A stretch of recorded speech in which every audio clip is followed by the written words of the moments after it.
Hey, Danny. Hey, Annie. Long time no see. Yo. Hey. J5. Yeah.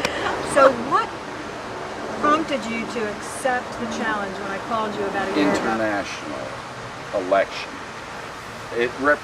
Many of the best artists working in glass, ceramic, iron, blacksmithing, wood are already represented here at the museum. And I didn't want them to feel lonely.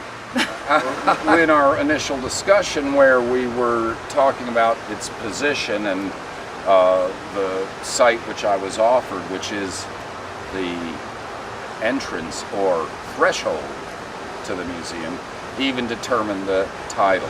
Now, one other thing that's quite interesting is that a commission in a museum is so different from that of a commission for a private collector or a piece that's simply done in the studio or something which is done for a corporate entity.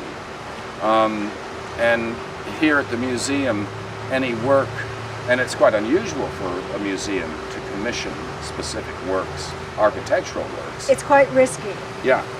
It's quite risky, but we believe in you and we know you're going to create something extraordinary. But you're buying something and it's not done. Yeah. You don't know what you're buying. Yeah. Except experience, track record, in the future. So. Well, I think that's where on a work like this, it's very much a conversation. And any commissioned work depends on, like a conversation, on the quality of dialogue between the two people, or in this case, between myself and the museum and the people who are supportive of that museum, for the benefit of the general public. For what reason do people make art? To create beautiful things, and it's a great gift. Well, the difference I'd like to point out between a commission, though, and all the other masterworks we will have on view at the Museum of Craft and Design is that most of the works we will have, let's say, in the glass galleries, extraordinary works, were created by the artists primarily for themselves, as well as for sale, but not particularly or exclusively with a public in mind.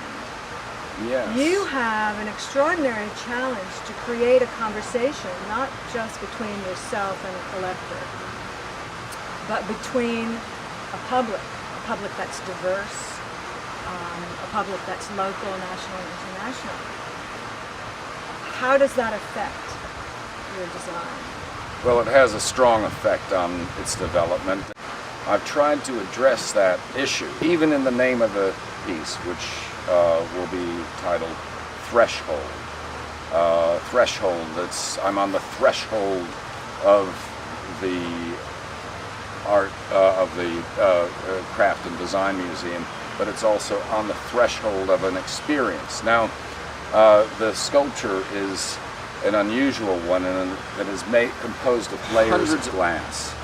And behind this glass, this undulating wall of glass, I'm placing many colored glass objects and forms which will be illuminated.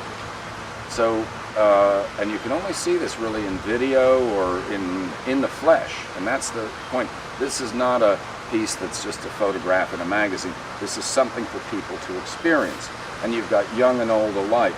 There are physics, qualities of physics, of light in this, which will be very interesting. And I think there's a mysterious quality in glass, and glass is activated by movement.